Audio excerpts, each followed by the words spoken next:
Hello friends, welcome to our YouTube family learn with science.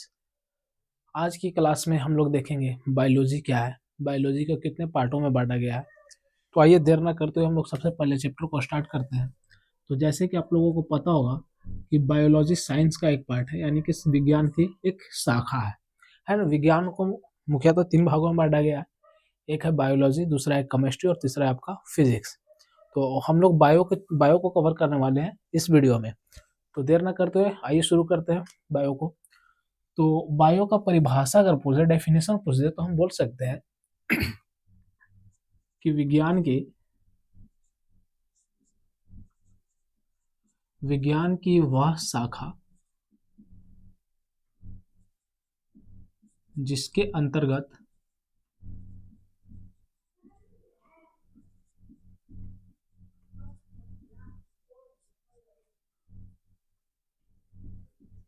पेड़ पौधे एवं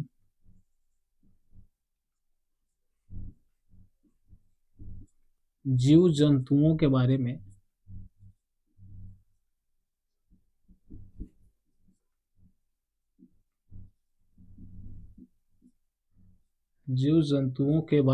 अध्ययन किया जाता है,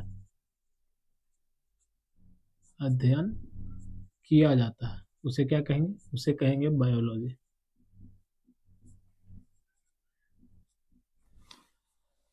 तो यहाँ से आप लोग देखिए कि बताया गया कि विज्ञान की वह शाखा जिसके अंतर्गत पेड़ पौधे एवं जीव जंतुओं के बारे में अध्ययन किया जाए, उसे क्या कहेंगे? बायोलॉजी कहेंगे या फिर जीव विज्ञान कहेंगे, है ना। अगर बात किया जाए इसकी पार्ट की या फिर इसकी शाखा को कि इसको कितने भागों में बांटा गया है, तो विज्ञान को मुख्यतः तीन भागों में बांटा गया है। जीव विज्ञान को मुख्यतः तीन भागों में बांटा गया। पहला हो जाएगा आपका जीव जगत, जिसे जूलॉजी कहा जाता है। क्या कहा जाता है इसको? जूलॉजी, है ना। दूसरा हो जाएगा आपका पादप जगत, इसको इंग्लिश में बोला जाता है बॉटनी। और तीसरा हो जाएगा आपका सूक्ष्म जीव जगत, सूक्ष्म जीव जगत, इसको बोला जाता है माइक्रोबायोलॉजी।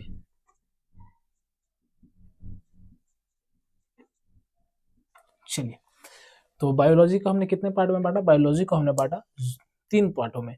एक आपका हो गया जूलॉजी, दूसरा हो गया बॉटनी और तीसरा हो जाएगा आपका माइक्रोबायोलॉजी, है ना। अगर बात किया जाए जूलॉजी की, तो जूलॉजी के जो फादर हुए या फिर जो जनक हुए, वो कहा जाता है अरस्तु को। किसे कहा जाता है?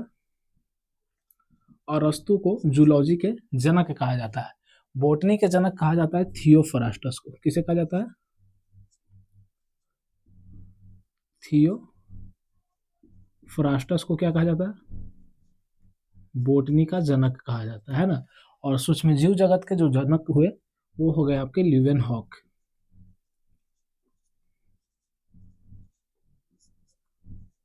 अब यहाँ पे आप लोग समझिएगा कि जूलॉजी क्या है, बॉटनी क्या है या फिर सूक्ष्म जीव जगत क्या है ना। अगर बात किया जाए जूलॉजी की, तो जीव विज्ञान की वह शाखा जिसके अंतर्गत हम लोग जीव जंतुओं के बारे में अध्ययन करते हैं, उसे कहेंगे जूलॉजी, है ना। यहाँ से आप लोग को दिख रहा होगा कि जूलॉजी में लिखा हुआ है जू प्लस लॉजी, है ना। तो जू का मतलब होता है चिड़ियाघर, और चिड़ियाघर में हम लोगों को क्या देखने के लिए मिलता है? चिड़ियाघर में हम लोगों को मुख्य रूप से जीव जंतु ही देखने के लिए मिलते हैं। तो यहाँ से याद आप रखिएगा कि जूलॉजी जिसमें जू लगा हो उसमें हम लोग जीव जंतु को देखते हैं। तो जीव जंतुओं का अध्ययन क्या कहलाएगा? जीव जंतुओं का अध्ययन, है ना। जीव जंतुओं का अध्ययन हमारा कहलाएगा जूलॉजी। जीव जंतुओं का अध्ययन क्या कहलाएगा? जूलॉजी कहलाएगा। और इसके जनक कौन हो गए? तो इसके जनक हो गए अरस्तु, है ना। इसके जनक अरस्तु। अब पादप जगत में चलिए, तो पेड़ पौधे का बारे में अध्ययन जो होता है, यानी पेड़ पौधों का अध्ययन क्या कहलाता है? आपका बॉटनी कहलाता है। तो इसका डेफिनेशन हम इस तरह से दे सकते हैं कि जीव विज्ञान की वह शाखा जिसके अंतर्गत पेड़ पौधों के बारे में अध्ययन किया जाता है, उसे क्या कहेंगे? बॉटनी कहेंगे, है ना। और इसके जो जनक हुए वो हो गए आपके थियोफ्रास्टस। चलिए, अब आ गए सूक्ष्म जीव जगत, है ना। तो सूक्ष्म जीव जगत यानी कि विज्ञान की वह शाखा जिसके अंतर्गत हम लोग सूक्ष्म जीवों के बारे में अध्ययन करते हैं, उसे हम कहेंगे सूक्ष्म जीव जगत या फिर माइक्रो बायोलॉजी। अब यहाँ पे एक चीज आती है कि आखिर हम कैसे पता करेंगे या फिर आखिर किसने बताया कि जो जूलॉजी जो है इसमें हम लोग पेड़ पौधे के बारे में भी अध्ययन करेंगे। पेड़ पौधे क्या है, सॉरी, जूलॉजी में हम लोग जीव जंतुओं के बारे में ही अध्ययन करेंगे, है ना। तो ये बताने वाले कौन थे, अरस्तु थे। अरस्तु ने क्या किया था, जूलॉजी का एक तरह से कह दीजिए कि फाउंडर ऑफ जूलॉजी कौन हो गए, अरस्तु हो गए, है ना। तो अरस्तु ने एक बुक लिखा था जिसका नाम था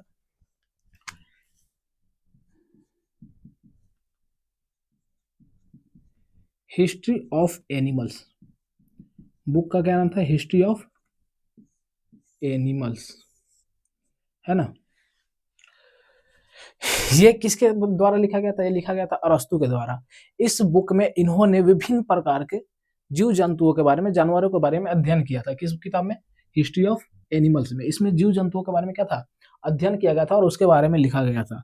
और ये बुक लिखा किसके द्वारा गया था, तो ये बुक लिखा गया था अरस्तु साहब के द्वारा। इन्होंने एक और बुक लिखा था जिसका नाम था पार्ट्स ऑफ एनिमल्स, है ना, जिसका नाम क्या था, पार्ट्स ऑफ एनिमल्स। इसमें इन्होंने विभिन्न प्रकार के जानवरों के, उनके अंगों और कार्यों के नामों के बारे में अध्ययन किया है।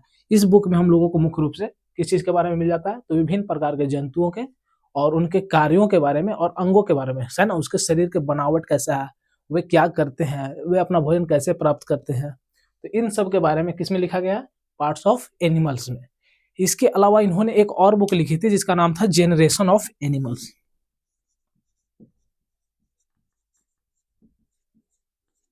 जेनरेशन ऑफ एनिमल्स, है ना।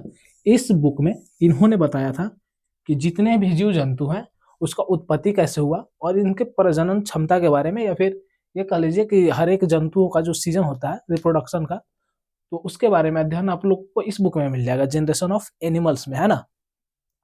इसके अलावा आपके थियोफ्रास्टस जो थे वो भी कुछ कुछ बुक लिखे थे, है ना, जिसमें सबसे इनका मुख्य जो बुक था वो था हिस्टोरिया प्लांटेरम।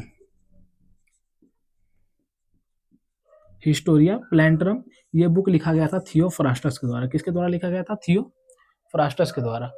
यह पौधों के बारे में पहली बुक लिखा गया था, है ना, ये पौधे के बारे में क्या था, पहला बुक लिखा गया था। इसके अलावा इन्होंने एक और बुक लिखा था जिसका नाम था डी कॉजिस प्लांटेरम।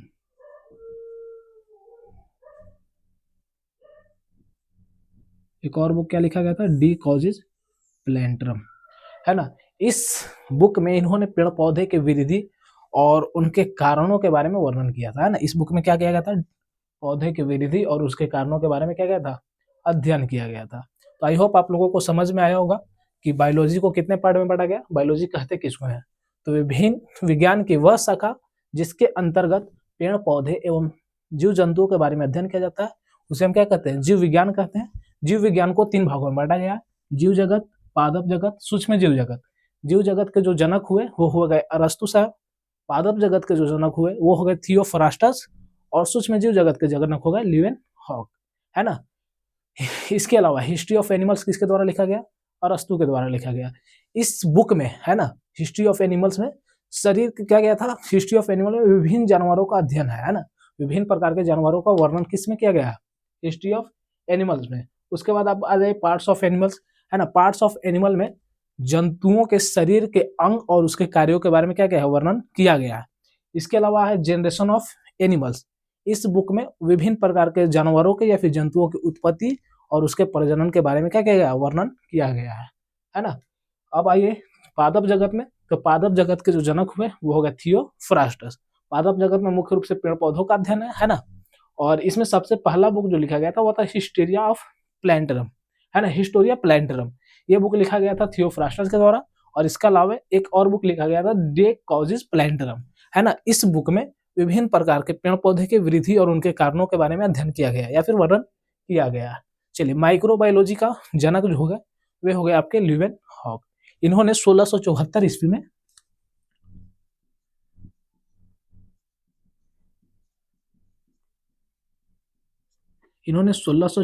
ईस्वी में सबसे पहला क्या देखा था, सूक्ष्मजीव देखे थे। आई होप आप लोगों को समझ में आ गया होगा। आप इसका स्क्रीनशॉट लीजिए। इसके बाद हम लोग क्लास 10 के पहला चैप्टर यानी कि पोषण को शुरू करने वाले हैं, जैव प्रक्रम को शुरू करने वाले हैं।